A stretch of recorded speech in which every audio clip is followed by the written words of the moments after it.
क्या चांद की सतह पर लग रही जंग रिपोर्ट ने वैज्ञानिकों को चौंकाया? वजह आई सामने।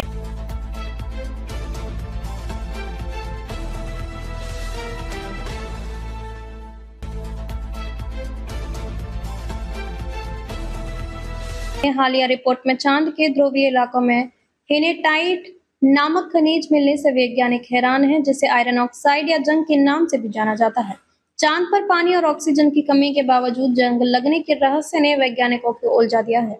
वैज्ञानिकों का मानना है कि पृथ्वी से निकलने वाली ऑक्सीजन और सौर हवाओं की भूमिका हेमेटाइट बनने का कारण हो सकती है। कुछ प्राकृतिक घटनाएं ऐसी होती हैं जिन्हें देखने के बाद वैज्ञानिक भी हैरान हो जाते हैं। ऐसा ही एक हालिया रिपोर्ट ने वैज्ञानिकों को परेशान किया। दरअसल सामने आई एक रिपोर्ट में पता चला है कि चांद के ध्रुवीय इलाकों में हेनेटाइट नाम का एक खनिज पाया गया है। इसकी सामान्य भाषा में आयरन ऑक्साइड या जंग के नाम से जाना जाता है। इस बीच सभी के मन में सवाल यह है कि चांद पर ना तो पर्याप्त मात्रा में पानी है और ना ही वहां पर ऑक्सीजन है। ऐसे में वहां जंग कैसे लग सकती है?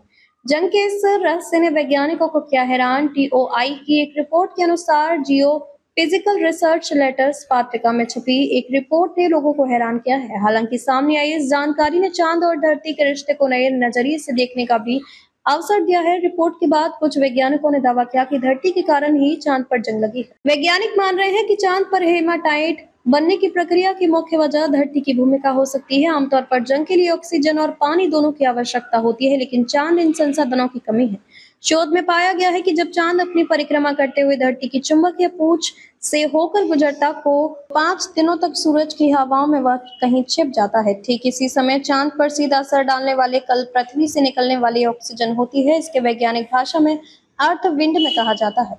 वैज्ञानिकों ने लैब में किया है प्रयोग। जैसे ये रिपोर्ट सामने आई, वैज्ञानिकों के मन में कई सवाल खड़े हुए। वैज्ञानिकों ने इस विचार की जांच के लिए लैब में एक अनोखा प्रयोग किया। लैब में वैज्ञानिकों ने ऑक्सीजन और हाइड्रोजन आयनों को तेज गति से लोह युक्त खनिजों पर डाला। ये खनिज ठीक वैसे ही थी जो आम तौर पर चांद की सतह पर मिलते हैं। इस दौरान वैज्ञानिकों ने चौंकाने वाला परिणाम पाया है। इस प्रयोग के दौरान जब उच्च एनर्जी वाले ऑक्सीजन कण इन खनिजों से टकराए तो उनमें हेमेटाइट बनने की प्रक्रिया देखने को मिली। वहीं इस दौरान हाइड्रोजन के टकराने से यह प्रक्रिया आंशिक रूप से उल्टी हो सकती है। इसका मतलब है कि जहां पर ऑक्सीजन जांच पर जंग बनाने में मदद कर रही है, वहीं हाइड्रोजन उसको धीमा करने की क्षमता रख रहा है।